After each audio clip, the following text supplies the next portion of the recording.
I have to admit, sometimes I feel a little stuck in my head, almost immobilized by my thoughts. And sometimes I just don't even want to go outside. I'd rather stick to just playing the guitar all day and minding my own business.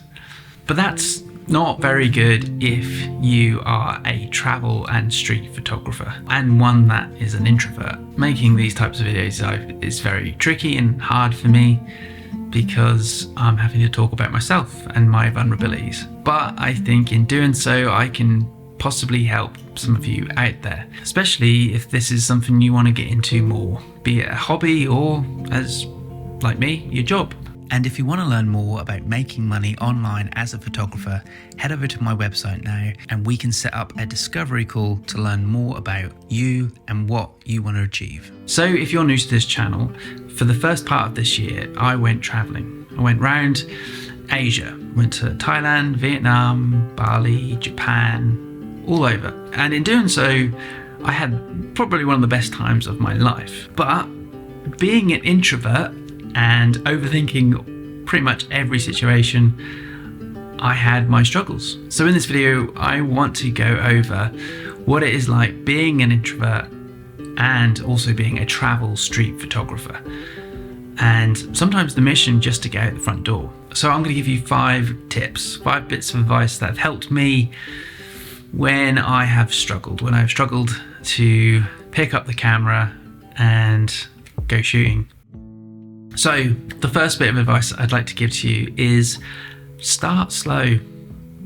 Familiarize yourself with where you are, even if you're just in your own town or city. Take yourself for a walk, get to know the place. Don't feel you have to go and make those shots. Sometimes the excitement of going to a new country or getting a bit of new gear can be overwhelming. And we want to make our mark. We want to take those images and we want to show the world what we're up to, because we do, I think, unfortunately live in a world which is oversharing at the moment. But take heed. You don't need to. Like I said, take yourself for a walk. If you're in a new country, go see some of the familiar locations. You've got your phone probably, you can take some photos on that, but don't feel the need to take your camera. Once you do familiarize yourself, you'll feel more comfortable in a situation, and maybe you might have scoured a few good spots, a few good scenes, and potentially, some great photos. So just slow down. This is a message for me, probably more than you. It's just take a breath, calm down, and enjoy the ride, enjoy the process. You have more time than you think. The next bit of advice I have for you is to seek help, seek therapy. When I was traveling over those 6 months, I really could have done with some help. There were some moments in my life when I needed someone to talk to. I was super anxious, I felt out of control, and I felt definitely overwhelmed. And it's not always fair to put on your friends or your partner, because they've got their own stuff going on also. And they're not trained professionals, unlike the paid partner of this video, BetterHelp. If you're unaware, BetterHelp is an online platform that is dedicated to helping you with those struggles. They're on a mission to make starting therapy easier, especially if you were like me and you were traveling. As a platform, it's designed perfectly to help clients and therapists communicate effectively. It offers a built-in journal for personal reflection and daily group sessions which cover all types of topics. Starting therapy with BetterHelp is simple. All you have to do is fill out a questionnaire and you'll be paired with a therapist within a couple of days. If the therapist isn't the right fit, switching is super easy until you find someone who connects with you. So whether you're at home or you're traveling like I was, BetterHelp makes therapy accessible wherever you go. With over 7,000 reviews and a 4.5 rating on Trustpilot, it's a platform you can trust with your mental health journey. If you're struggling and you think that you'd benefit from therapy, click the link in the description or go to betterhelp.com/jducker and get yourself 10% off your first month of therapy. Like I said, I wish I knew about this sooner. BetterHelp would have made my journey and my trip just that little bit more comfortable when I was really really struggling. Okay, the next thing I'd like to suggest is set small and achievable goals. A bit like my first point, you don't need to put these expectations on yourself and your photography. Expectations can definitely ruin your life.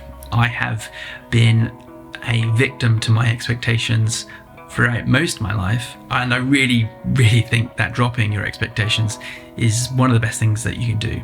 Consciously go out and think, I'll be happy if I get one shot, and even better, great, I'm going out with my camera, let's see what happens. As soon as you have that pressure, and I know some of you might have that if you are a professional and you have to meet deadlines, you have to meet quotas, you have to meet goals. I understand the pressure, I've been there, but that pressure is not going to do you any good in the long run. It's just going to create more stress and anxiety. So start small, and I think once you start achieving small goals that you want to achieve, those bigger goals will just follow, and you'll get some momentum.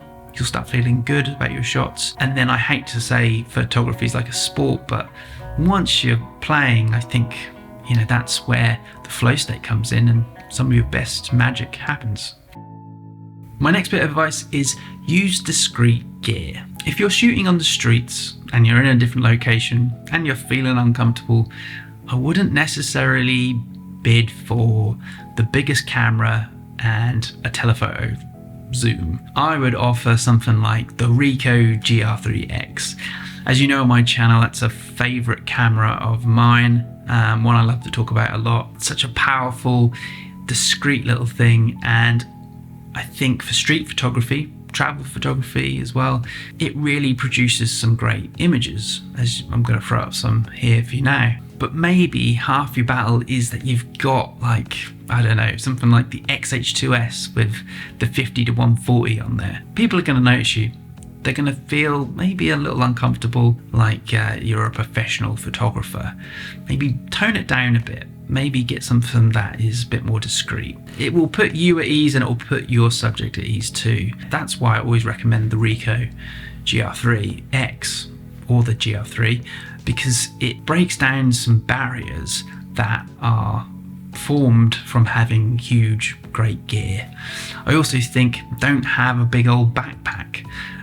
Maybe use a sling. Like I'm saying, it can really take some of the anxiety out of the travel street photography you're trying to perform. Even if your camera's huge, maybe just stick a smaller lens on the front. I think it would really help.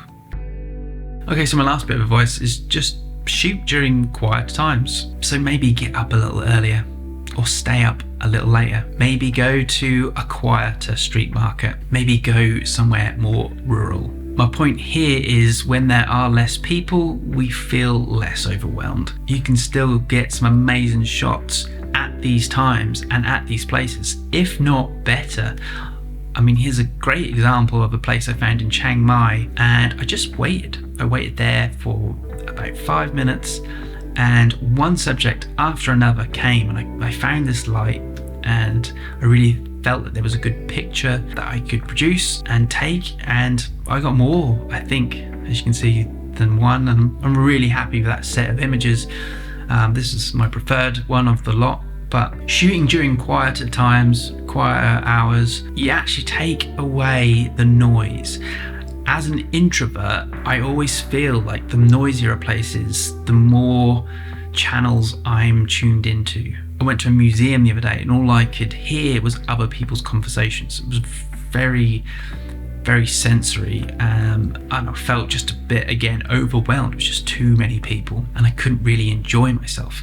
Sometimes it's great. Sometimes the hustle and bustle of a street market or on a river boat or something like that where there's lots of people, that's fun. But sometimes it can be debilitating. It can be hard to take and make good photos. Here is where I suggest just do a bit of planning. Go to bed particularly early and just get up early. The sunrise is a fantastic time to capture great photos, and so is sunset. So I don't think you're probably going to do yourself a favour more. It's not always good to go to these touristic places. They've been shot so many times before. Go find somewhere that hasn't been shot. Maybe go to a different country that isn't as populated. Not everyone has to go to Japan. You could go somewhere a lot less visited. Anyway, these are just my bits of advice. They really helped me in a state of kind of flux where, I just cannot almost move. I'm kind of debilitated by my own thoughts. So if you find anything useful or valuable in here, take it, use it, and put it into practice. Also, thank you if you have subscribed to the newsletter recently. I had a lot of people sign up there. When you do sign up, you get the free London preset I designed recently. I've been using it on everything. Love that preset. So go download that for free, and I look forward to seeing the pictures you make with it. Tag me, I'd love to see them. Anyway, that's going to do it for this video. If you want to see more videos of mine, they're coming up now.